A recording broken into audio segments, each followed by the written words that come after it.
Have you ever caught a glimpse of someone in their 70s? Silver hair glinting under the afternoon sun, eyes sharp with a flicker of mischief, a bounce in their step that defies the years, and thought to yourself, wow, they've still got it? Maybe you've lingered a little longer, watching them chat with a neighbor or laugh with a grandkid, wondering what keeps that spark alive. That undeniable pull that turns heads and warms hearts, even as the calendar flips past 65, 70, 80. It's not just luck or a golden ticket in the gene lottery, it's something deeper, something you can reach out and claim for yourself right now, today. In this video, we're peeling back the curtain on 7 things that make you downright attractive if you're 65 to 80 and still doing them. These aren't shallow tricks or fleeting fads. They're habits, choices, ways of living that light you up from the inside out, keeping you vibrant, confident, and impossible to ignore. Stick with me all the way to the end, because by the time we're through, you'll see how these 7 moves can transform your mornings, lift your spirit, and make everyone around you, your kids, your neighbors, that barista at the coffee shop, sit up and take notice. The last one's a quiet gem, the kind most folks overlook, and it might just be your secret weapon to stealing the show at any age. Before we dive into this treasure chest, if you're ready to shine bright in your 60s, 70s, and beyond, hit that like button. It's the fuel that keeps me digging up these golden nuggets for you. New here? Smash subscribe and tap that bell so you don't miss a single spark of inspiration. Love what you're hearing? Drop a number 1 in the comments below. Not feeling it? Toss me a number 0 so I can tweak it for next time. Let's get rolling. Picture this. You're strolling through a park, the sun dipping low, casting long shadows across the grass, and there's this woman ahead, maybe 70 feet, laughing with her grandkids, her posture straight as an arrow, her voice ringing out like a clear bell across the open air. Or maybe it's that guy at the market, 80 if he's a day, haggling over a bag of apples with a grin that could melt ice on a winter morning. They're not just getting by, coasting through their days. They're magnetic, alive, the kind of people you can't peel your eyes away from, the kind who make you wonder how they do it. That's not an accident or some cosmic fluke. It's a choice, a rhythm they've built over decades, a way of carrying themselves that says, I'm here and I'm not done yet. Aging doesn't have to mean fading into the background, shrinking into a shadow of who you were. It can mean glowing brighter, richer, sharper with every candle you add to the cake. I've seen it up close.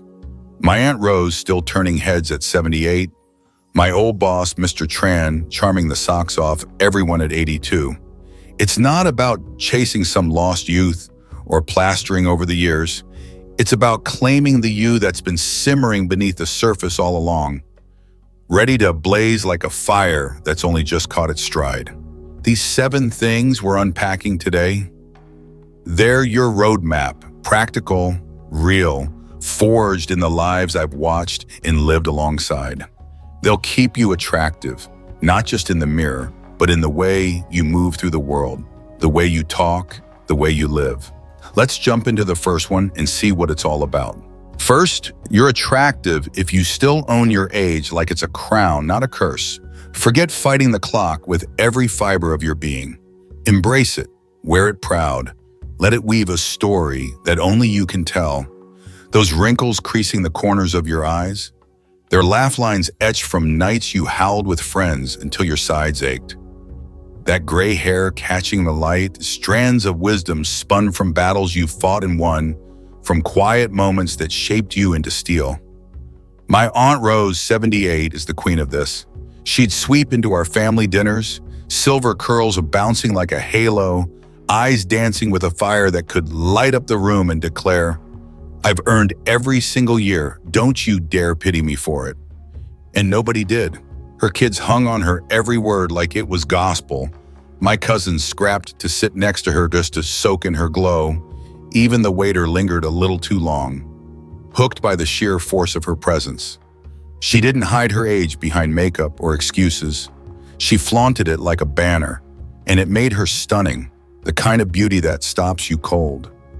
I tried dodging it once myself, hit 60 and grabbed a bottle of hair dye, chasing some younger shadow I thought I'd lost. It didn't work. I looked in the mirror and felt like a stranger. A fraud play acting a life that wasn't mine anymore. The day I let it go gray, washed out the last of that chemical lie, my barber clapped me on the shoulder and grinned. "Now that's you. Looks like you're finally home." He was right, I felt it. And my wife noticed too, her eyes softening when she saw me walk in. Studies back this up. Confidence in who you are, in the skin you've lived in, radiates outward like a beacon, pulling people in without you even trying. At 65 to 80, owning your age means celebrating the scars that mark your victories, the triumphs that lift your chin, the late-night talks that carved your soul. My neighbor, Mr. Vin, went the other way, hunched over at 70, muttering about the old days like they were a prison, shrinking into himself until he faded away, gone at 72. Rose? She's still dancing at weddings, twirling with a grace that makes you forget the years entirely. I've seen it in others too. Mrs. Lawn next door, 76, laughing off her cane like it's a fashion statement. Her spirit's so big you barely notice the limp. Stand tall in your age. Laugh at the mirror's little jabs. Let your years shine like a spotlight. Men notice the steel in your gaze. Women admire the warmth in your smile. And you feel it most of all, deep in your bones where it counts. Second, you are attractive if you still pamper your skin like it's a canvas, not a chore. Your skin's not just some outer shell. It's your shield, the largest organ you've got, wrapping you up tight, keeping the world's chaos at bay while telling your story to anyone who looks close enough. At 65 to 80, it's not about erasing every line or chasing some impossible smoothness. It's about keeping it alive, glowing, a testament to the care you've poured into yourself over the decades. My old friend Mrs. Kim, 73, swore by this like it was her religion. She'd wake up every morning, splash her face with this gentle soap, nothing fancy, just a bar she'd picked up at the drugstore, then slather on a thick layer of moisturizer like she was painting a masterpiece. Sunscreen? That was her holy grail. Every single day, rain or shine, SPF 50 smeared across her cheeks, her neck, her hands. No excuses, no shortcuts. I'd catch her on her porch swing, skin smooth as a ripe peach, even in the harsh afternoon light, and she'd wink at me, "Gotta keep the canvas fresh, kid." Her husband, 75 and gruff as they come, couldn't stop staring at her. Strangers at the grocery store would ask her secret, half expecting some miracle potion. She dodged skin cancer twice, early catches, little spots the doc nipped out fast, because she'd built that routine like a fortress. I tried it myself a while back. Hit 62 and my skin was dry as old paper, flaking off in patches that made me wince. Started with a basic cream, added sunscreen after Kim nagged me one too many times, and a month later my niece squinted at me over breakfast and said, "You look alive now. What's the trick?" No trick, just care. Doctors hammer it home. UV rays age you faster than time itself, breaking down collagen, spotting you up. Sunscreen's your armor against that silent assault. Kim's glow wasn't luck. It was work, a quiet kind of devotion that paid off in every glance she caught. My Uncle Dat went the other way, skipped it all, let his skin turn leathery by 68, ignored the warnings until melanoma crept in and took him at 70. I've had my own scare, forgot sunscreen on a fishing trip at 64, came back red and peeling, panicked until a checkup cleared me. Wash your face morning and night, hydrate it like it's thirsty, slap on that SPF like it's your job. Your skin doesn't just thank you, it sings. And everyone hears the melody. Men see the life in your face, women catch the care in your touch, and you feel it every time you look in the glass. Third, you're attractive if you still fuel your body with food that fights, not fades. What you put on your plate isn't just fuel to get you through the day, it's your spark, your shine, the raw material that keeps your engine roaring when the years try to slow it down. At 65 to 80, a meal bursting with greens, whole grains, lean meats isn't some diet fad. It's a lifeline keeping you humming with energy that turns heads. My old boss, Mr. Tran, 82, lived this like it was his personal mission. He'd show up to the office with a lunchbox piled high, spinach leaves dark as forest shadows, a slab of grilled salmon glistening with omega-3s, a scoop of quinoa popping with color, and grin at us over his desk. This keeps me kicking, folks. He'd outpace us all, 60 years sharp in his step, flirting with the receptionist like he was auditioning for a rom-com. His energy a quiet roar you couldn't ignore. I copied him once, hit 64 and felt sluggish, swapping greasy fries for kale and chicken. And within weeks, I was bounding upstairs I'd groaned at before. My daughter caught me mid-stride one morning and laughed. "Dad, you're moving like your fee again. What's in that salad?" Nothing magic, just real food. Science backs it up. Antioxidants in veggies like broccoli and berries fend off the oxidative rust that ages you. Protein from fish or beans rebuilds what time tears down, keeping your muscles taut and your skin firm. Tran's still here, cracking jokes at 82. My cousin Min, 69, lived on burgers and soda. Diabetes hit him like a truck. Took him fast. I've felt the other side, skipped meals at 63, ran on coffee and junk, crashed hard until my wife shoved a plate of greens under my nose. Fuel up with fruits, nuts, a tall glass of water. Your body thanks you with a hum that echoes outward. Your mirror reflects it in a sharper jaw, a brighter eye, and people feel it in the way you carry the day. Men notice the strength in your grip. Women see the life in your cheeks, and you know it's yours to keep. Fourth, you're attractive if you still move your body like it's a gift, not a burden. Exercise isn't some punishment you grit your teeth through. It's power, a jolt of life, pumping through every muscle, every joint, every beat of your heart. At 65 to 80, just 30 minutes a day, walking briskly down the street, dancing to a tune only you hear, stretching out the kinks, keeps you lit up like a lantern in the dusk. My grandma Leon, 79, proved this beyond a shadow of a doubt. She'd waltz around her backyard every morning, arms swinging wide, humming old love songs from her youth, and laugh through her teeth. Keeps the rust off these old bones. Neighbors would peek over the fence. Kids would clap from the sidewalk. Her glow was electric, a force you couldn't turn away from. I'd watch her, half in awe, and one day she caught me staring, tossed me a wink. "Get moving, lazy. Age isn't an excuse." She was right. I started walking at 63, knees stiff as rusted hinges, grumbling the whole way. 6 months later, my wife caught me strutting through the kitchen and smirked. "You're peacocking now. Where'd that come from?" It came from the miles, the sweat, the choice to move. Studies show it's no fluke. Exercise boosts endorphins that lift your mood like a sunrise, cuts stress that drags you down, keeps your heart pumping young and strong. Lean's still waltzing at 79, her legs carrying her like they've got secrets to share. My friend Bao, 74, sat still too long. Heart attack snatched him before he could rethink it. I've been there, skipped workouts at 62, felt my back seize up until a hike with my son jolted me back. Move your body, take the stairs, dance in the living room, stretch under the morning sky. Your stride turns heads with every step. Your energy pulls people in like a magnet, and you feel it in the way you stand taller, breathe deeper, live louder. Fifth, you're attractive if you still guard your sleep like it's sacred ground. Sleep isn't just downtime to kill between days. It's your reset button, your recharge station, the quiet miracle that rebuilds you from the inside out.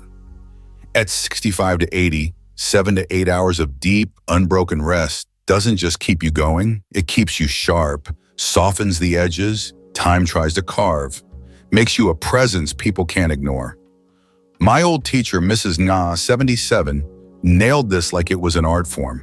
She'd dim the lights every night at 9:30, shut off her phone with a flick of her wrist, sink into bed by 10 sharp, up at 6, eyes bright as polished glass, voice steady as a drum beat. Her students adored her, hanging on her lessons like they were gold. Parents at school meetings begged her to spill her secrets, half convinced she'd found her fountain of youth. I'd see her at the market, basket in hand, and she'd nod at me. Sleep's my fuel. Don't skimp on it. I did skimp once, hit 61 and burned the midnight oil too often, waking up cranky, foggy, snapping at my kids over nothing. Tried her way after she called me out, dark room, steady hours, and a weekend, my son squinted at me over breakfast. You're nicer now, what's up? Sleep, that's what. Docs say it's no myth. Quality of rest heals your brain, smooths your skin, steadies your soul, keeps you from crumbling under the weight of the years. Na's still thriving at 77, her mind a steel trap. My Aunt Lynn, 73, burned out on sleepless nights. Gone too early from stress, she couldn't shake. I've felt the flip side, tossed and turned at 65, bags under my eyes like bruises, until I shut the curtains tight and let the hours heal me. Guard your sleep, cool room, no screens, a rhythm you stick to. Your rest makes you radiant, lights up your face, and everyone sees the calm you carry like a quiet crown. 6. You're attractive if you still tame stress like it's a wild horse, not a master. Stress isn't just a buzz in your head. It's a thief chewing through your heart, your mind, your glow if you let it run wild and free. At 65 to 80, keeping it in check doesn't just save you. It makes you steady, stunning, a rock in the storm that others lean on. My pal, Mr. Fong, 76, mastered this like a cowboy breaking a bronco. He'd meditate every morning, 20 minutes, legs crossed on a mat in his living room, breathing slow and deep, and grin at me over coffee. Keeps the storm out of my head. His calm was a force, drew crowds at the park where he'd sit. His wife swore he aged backward, her eyes soft when she looked at him. I'd see him shrug off bad news, a late bill, a canceled plan, like it was nothing, while I'd be pacing it over the same. Tried it myself at 66, mind racing, chest tight from work, and sat still one morning. Breathed deep until the knot unraveled. Felt lighter in days, my daughter noticing, "You're not growling anymore. What's the fix?" Fong's fix, quiet focus. Research says it's real. Meditation drops cortisol, the stress hormone that ages you fast, lifts your mood like a tide turning. Fong's still here at 76, steady as ever. My cousin Tui, 71, let stress rule her. Stroke took her before she could fight back. I've been there, snapped at 64 over a flat tire, felt my pulse pound until a walk in the woods pulled me back. Tame your stress, yoga in the morning, a stroll at dusk, 5 minutes of silence. Your peace shines through every line, every word, and everyone sees the strength you forged from stillness. 7th, you're attractive if you still chase what sets your heart on fire. Passions don't pack up and retire when you hit 65. They're the fuel that keeps you young, the flame that makes you irresistible no matter how many years stack up. At 65 to 80, doing what you love, painting a canvas, volunteering at the shelter, exploring some far-off corner of the world, lights you up like a bonfire on a cold night. My Uncle Tam, 80, showed me how it's done. He'd spend hours in his garden, hands deep in the dirt, coaxing tomatoes and roses out of the earth, beaming wide. This is my joy. Nothing beats it. Neighbors flocked to his fence, kids begged for his ripest picks.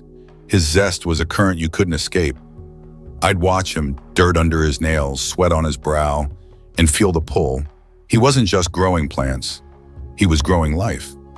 I picked up sketching at 67, hands rusty, lines wobbly at first. But now my walls glow with drawings, and friends gush, "You've got a gift." Tam's thriving at 80, his garden a testament. My friend Hoa, 75, gave up her sewing. Faded fast, gone too soon. I've felt it myself. Let hobbies lapse at 63, felt flat, until a guitar I hadn't touched in years called me back. Strings humming under my fingers. Chase what fires you up. Plant a seed, teach a kid, hike a trail. Your heart burns bright, your spirit leaps, and everyone feels the heat you throw off like a summer sun. These 7 things aren't just habits to check off a list. They're your magic, your pull, your living proof that 65 to 80 can be your most attractive years yet. Aunt Rose owning her silver crown, Mrs. Kim painting her skin with care, Mr. Tran fueling up with life, Grandma Lian dancing the rust away, Mrs. Nga guarding her sacred sleep, Mr. Fong taming the wild stress, Uncle Tam chasing his garden's fire. They're why you turn heads, lift spirits, steal the scene. I've felt it too. Ditched the die at 60, moved my body at 63, slept deep at 65, chased sketches at 67, and my wife noticed, my kids did, even strangers at the store shot me a second glance. The lesson's simple but fierce. Keep doing these. Own your age like a king, care for your skin like an artist, eat smart like a warrior, move like a dancer, sleep like a sage, tame stress like a master, chase joy like a kid. You're not just aging, you're dazzling, a light that doesn't dim. What grabbed you today? Aunt Rose's fire, Tam's garden, my shaky start with a pencil? Drop it in the comments. I'm all ears, dying to hear what's sticking with you. Love this? Smash that like button, subscribe, hit that bell. Let's keep shining together. Share this with someone you love, your mom, your uncle, your best pal, because these 7 things don't wait, and neither should they. See you next time, stronger, brighter, ready to own every year you've got.